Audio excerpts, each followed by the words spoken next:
Assalamualaikum warahmatullahi wabarakatuh. Berikut jurnal refleksi Dwi Mingguan modul 1.4. Saya Solihat Balkis SPD, calon guru penggerak angkatan 9 Kabupaten Bekasi.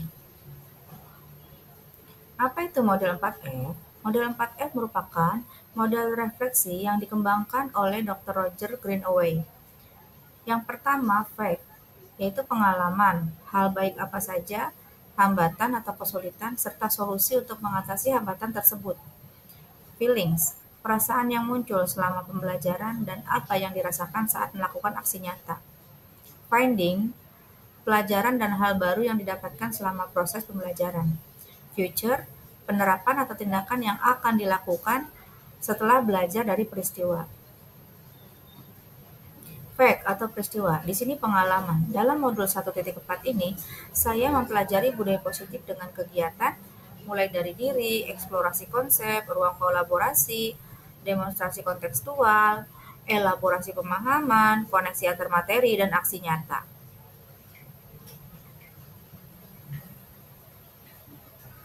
Hal baru yang saya tahu tentang diri saya. Setelah mempelajari modul ini, saya menyadari bahwa ternyata selama ini tindakan yang saya lakukan dalam menangani siswa melakukan kesalahan masih kurang tepat. Saya juga masih belum bisa menempatkan posisi kontrol saya sebagai guru dengan tepat. Hal baik yang saya alami. Dalam modul ini, saya banyak sekali mendapat pelajaran berharga, yaitu disiplin positif dan nilai-nilai kebajikan universal, teori motivasi, hukuman, penghargaan dan restitusi, keyakinan kelas, kebutuhan dasar manusia, 5 posisi kontrol, segitiga restitusi. Hambatan atau kesulitan.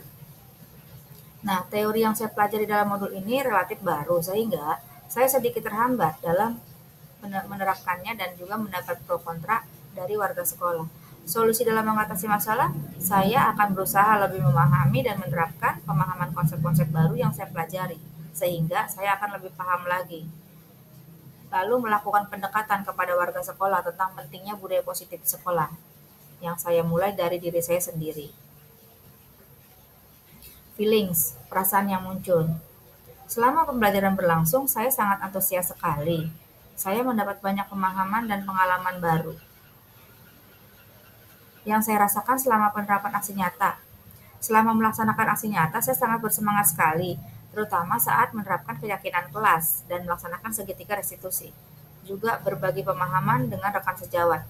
Saya mendapatkan respon positif dari anak-anak dan rekan sejawat dari aksi nyata yang saya lakukan, sehingga membuat saya lebih bersemangat lagi untuk menerapkan budaya positif di sekolah.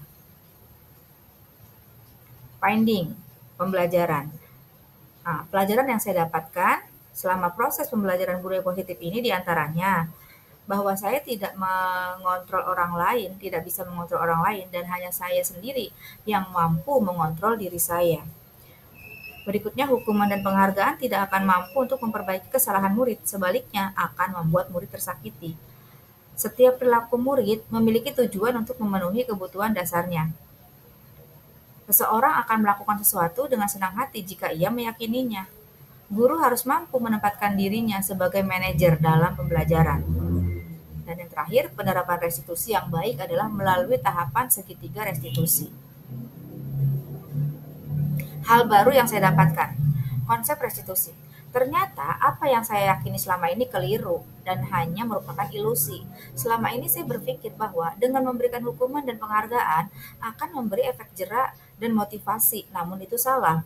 Hukuman dan penghargaan sebenarnya adalah sama, akan memberikan dampak negatif bagi siswa. Pilihan terbaik adalah melaksanakan restitusi. Berikutnya, keyakinan kelas. Selama ini saya menerapkan kesepakatan kelas yang saya rasa sudah tepat dan lebih mengena daripada tata tertib. Namun, ternyata tidak demikian. Mungkin masih banyak kata-kata negatif dalam kesepakatan kelas sehingga anak masih merasa diatur. Keyakinan kelas membuat anak-anak lebih positif. Yang terakhir, future atau aksi atau tindakan. Hal yang akan saya lakukan. Yang pertama, tidak tergesa-gesa dalam mengambil tindakan ketika menghadapi anak yang melakukan kesalahan, melainkan mencari tahu akar masalah dan kebutuhan dasar apa yang tidak terpenuhi dari anak tersebut. Lalu, selalu mengambil opsi restitusi dan selalu melibatkan anak dalam pemecahan masalah yang mereka hadapi. Lalu, sosialisasikan pemahaman dan pengalaman saya kepada komunitas saya agar budaya positif di sekolah dapat terwujud. Yang terakhir, selalu berkolaborasi dengan rekan sejawat dalam pelaksanaan budaya positif di sekolah. Sekian, terima kasih. Wassalamualaikum warahmatullahi wabarakatuh.